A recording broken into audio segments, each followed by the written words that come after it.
लाखों लाखों लोग अपने खुद के छोटे मोटे साधनों से चलकर मुझे सुनने के लिए यहाँ पहुँचे हैं। इसके लिए मैं आप सभी लोगों का हार्दिक दिल से शुक्रिया अदा करती हूँ।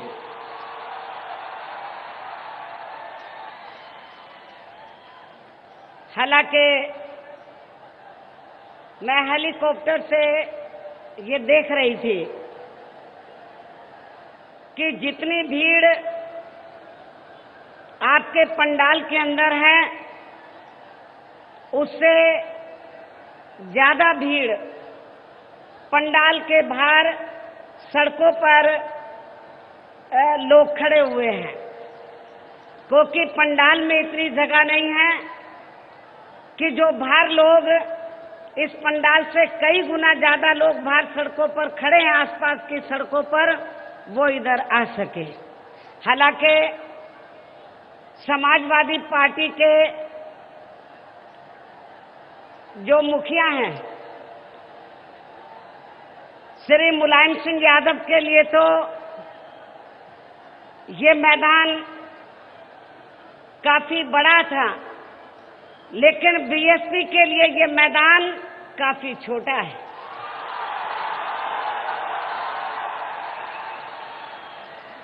और वैसे भी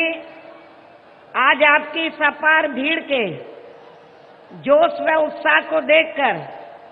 मुझे ये पूरा भरोसा हो गया है कि उत्तर प्रदेश में आगामी होने वाले विधानसभा आम चुनाव में अब बीजेपी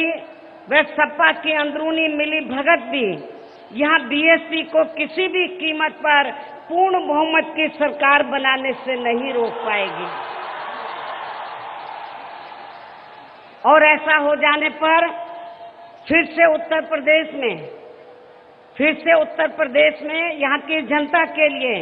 यहाँ न्याय व अमन चैन के दिन फिर से वापस आ जाएंगे। और साथ ही यहाँ प्रदेश में हमारे महान संतों, गुरुओं व महापुरुषों में भी खास तौर से महात्मा ज्योतिराव फूले, छत्रपति शाहू जी महाराज, श्री नारायणा गुरु, बाबा साहब डॉक्टर भीमराव अंबेडकर व मान्यवर श्री कांशीराम जी आदि का भी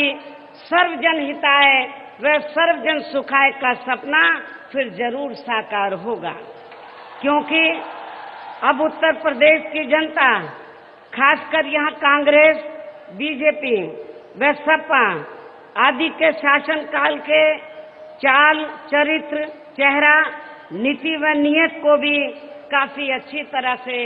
समझ चुकी है। और इस संबंध में मैं ये कहना चाहूंगी कि आजादी के बाद शुरू में काफी लंबे समय तक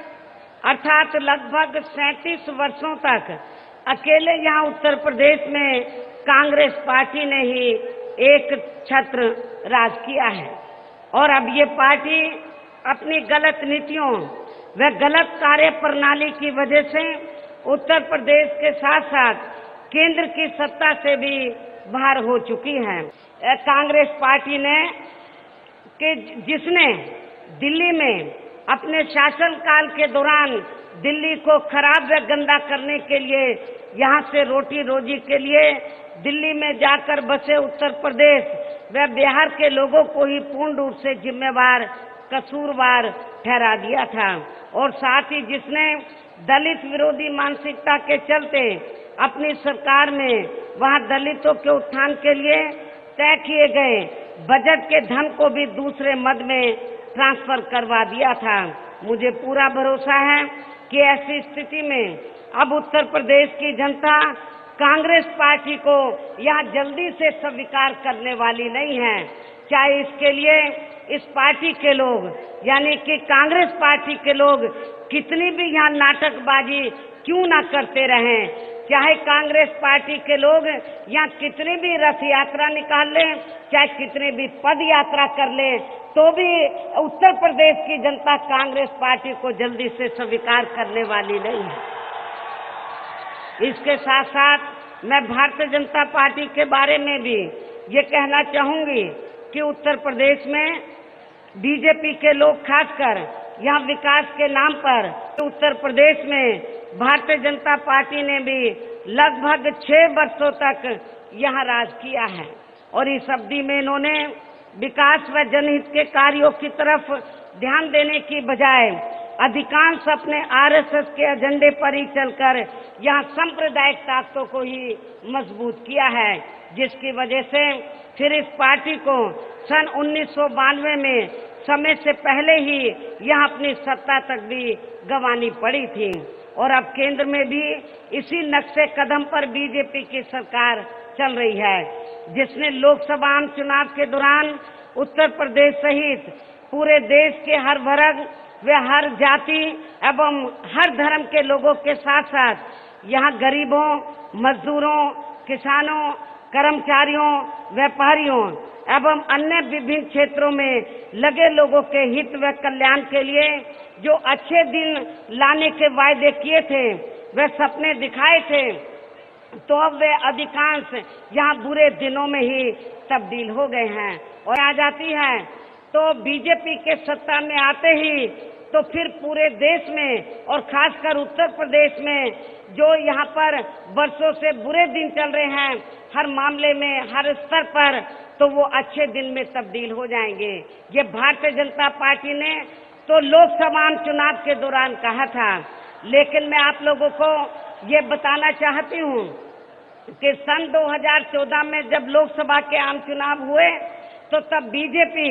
और इनके पीएम पद के उम्मीदवार ने ये कहा था कि आपके बुरे दिन चले जाएंगे और हर मामले में और हर स्तर पर अच्छे दिन आ जाएंगे। चाहती हूँ पूर्वांचल के लोगों से पूछना चाहती हूँ, आपको जो लोकसभा चुनाव के दौरान भारतीय जनता पार्टी ने ये कहा था, श्री नरेंद्र मोदी ने ये कहा था कि जब केंद्र में बीजेपी पावर में आ जाएगी तो फिर पूरे देश में जो गरीब और कमजोर वर्गों के लोग हैं तो उनको सरकारी राशन सस्ता मिलेगा, ये इन्होंने कहा था।